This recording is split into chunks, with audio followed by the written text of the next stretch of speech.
മറ്റത്തൂർ പഞ്ചായത്തിലെ മുരിക്കിങ്ങൽ ജനവാസ മേഖലയിൽ കാട്ടാനക്കൂട്ടമിറങ്ങി വ്യാപകമായി കൃഷി നശിപ്പിച്ചു. താളൂപ്പാടം മണ്ടാടൻ ബാബുവിന്റെ പറമ്പിലാണ് ആനക്കൂട്ടമിറങ്ങിയത്. 300ഓളം വാഴകളും കവുങ്ങുകളും തെങ്ങും ആനകൾ നശിപ്പിച്ചു. കാർഷിക വിളകൾ വ്യാപകമായി നശിച്ചതോടെ ലക്ഷങ്ങളുടെ നഷ്ടമാണ് കർഷകർക്ക് സംഭവിച്ചത്.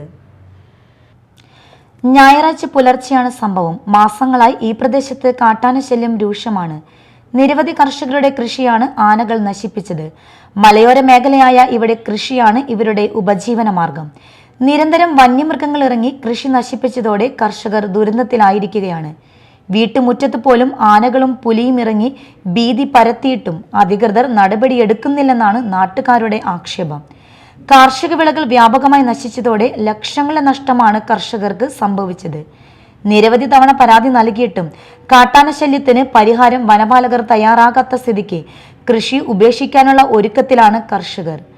ആളഭയമുണ്ടായാൽ മാത്രം സന്ദർശകരെ പോലെ അധികൃതർ എത്തുന്നതല്ലാതെ കാര്യക്ഷമമായ ഇടപെടൽ ഉണ്ടാകാറില്ലെന്ന് പഞ്ചായത്ത് അംഗം ലിൻഡോ പള്ളിപ്പറമ്പൻ പറഞ്ഞു.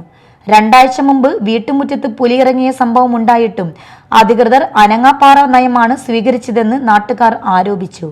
കാട്ടാനക്കൂട്ടമിറങ്ങി നാശം വിതച്ചതോടെ നാട്ടുകാർ ഭീതിയിലാണ്.